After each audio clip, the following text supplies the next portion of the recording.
Sitaram બધાઈને paper જોતા જોતા હાથમાં લઈ લીધો મોબાઈલ અને વિચાર્યું વિડીયો બનાવી નાખું. આજે છે ને વિડીયો જ હમણાં પેપર એટલા બધા છે ને પરીક્ષાના સમયે મગજ કામ કરતો બંધ થઈ જાય. ઓલું આપણે ગુજરાતીની અંદર કહેવત છે કે ભૂખના સમયે ભોજન યાદ આવે, તરસના સમયે પાણી યાદ આવે અને દુઃખના સમયે ભગવાન યાદ આવે. મનુષ્ય જે છે ને સુખની અંદર હોય ને પાર્ટીમાં પડ્યો હોય ને તો ભગવાન ક્યાં પડ્યો હોય ખબર ના હોય, ભૂલાઈ જાય. દુઃખ આવે ને એટલે હે ભગવાન હે ભગવાન હે ભગવાન બચાવી લે. પણ ભગવાન તો દીનોનાથ તો બહુ દયાળુ છે.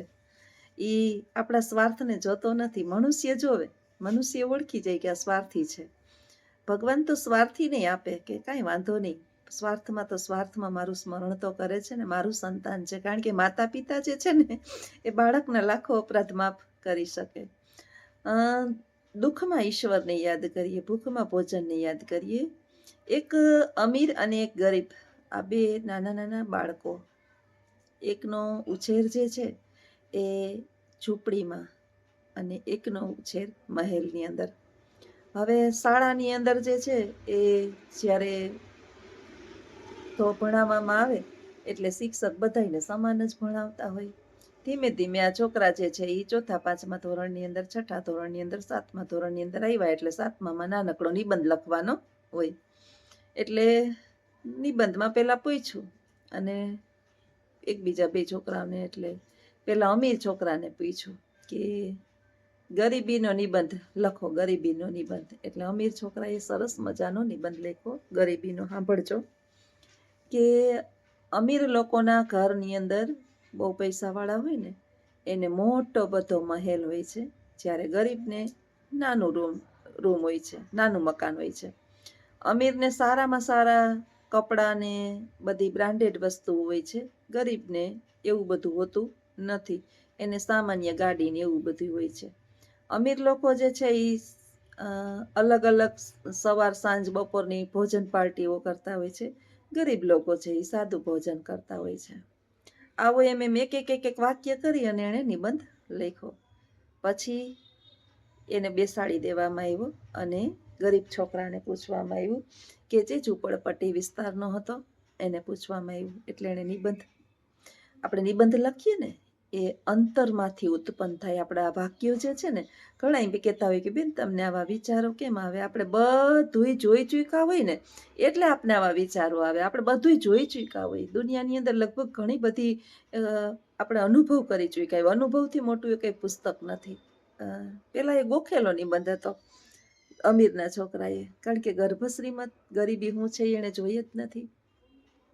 એટલે ગરીબ બોલવા ઊભો થયો કે સાહેબ આમ તો છે ને અમીરી કોને કહેવાય એ તો મને ખબર નથી, પણ અમે સવારે ભૂખ્યા થઈએ ને એટલે અમને ભોજન ન મળે એટલે મારી મા એમ કહે કે થોડું ઘણું પડ્યું છે ને તો બપોરે આપણે હાલશે તો થોડું થોડું ખાઈ લેવું, એટલે બપોરે પેટ પૂરતું ભોજન નથી મળતું.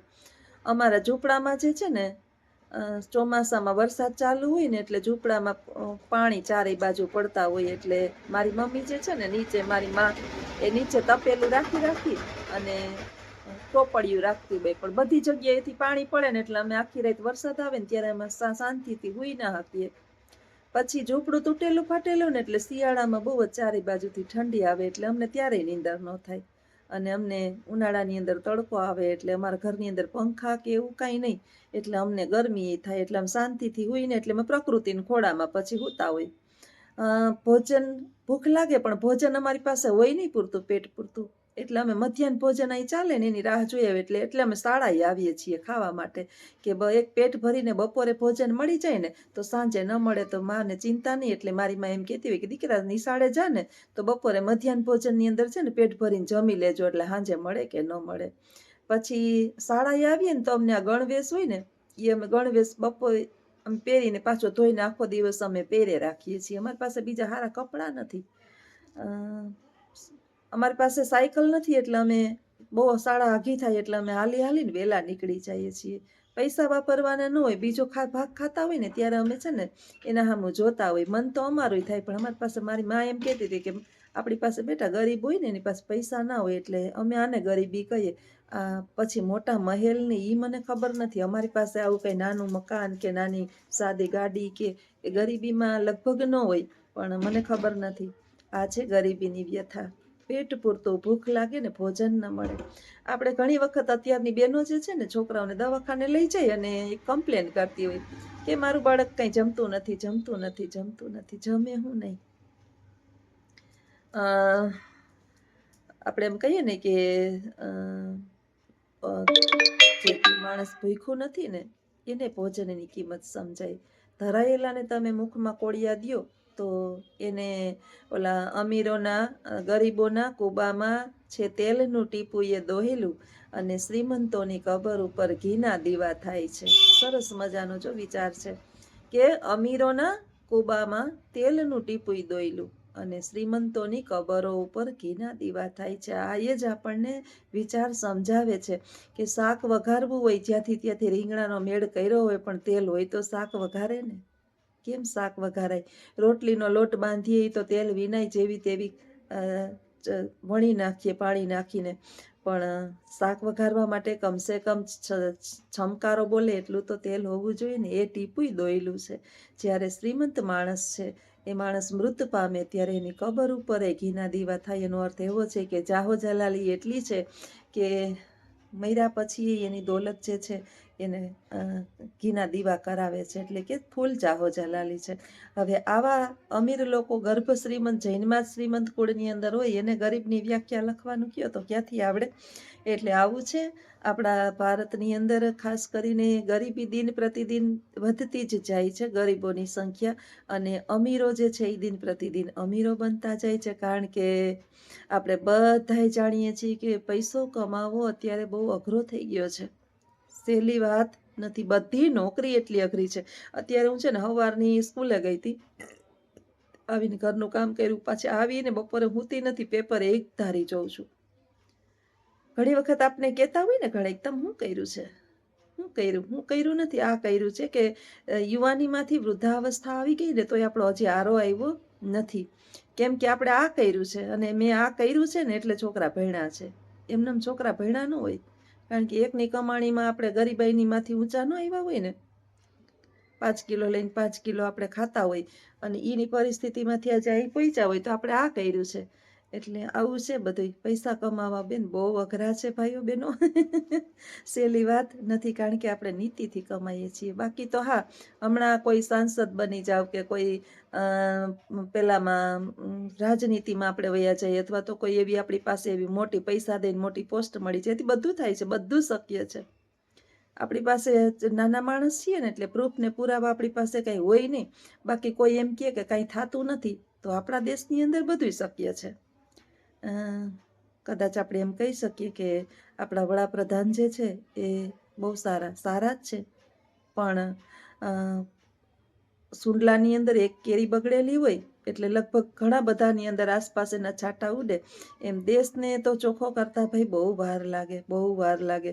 કારણ કે હળો મૂળિયામાંથી બેઠો હોય એ ઘડીકમાંથી જાય નહીં, એટલે એની અસર આપણા ઉપર પડે. એક નેતા જે છે એ એક ગામની વિઝિટ કરવા આવે એટલે એના ભેગી 50, 30, 40 ગાડીઓ ને સિક્યોરિટી ને આ ને તે ને ફલાણું ઢીમકું પૂછડું ની ટેક્સ બધોય પાછો આપણા ઉપર લાગે.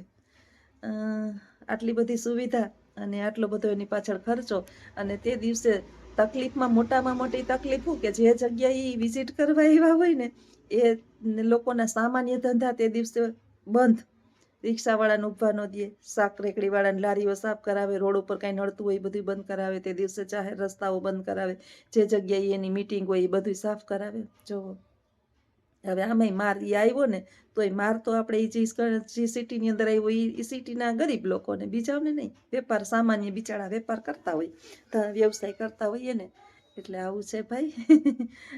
અમીરના કૂબામાં તેલનું ટીપું દોયલું અને શ્રીમંતોની કબર ઉપર ઘીના દીવા થાય છે.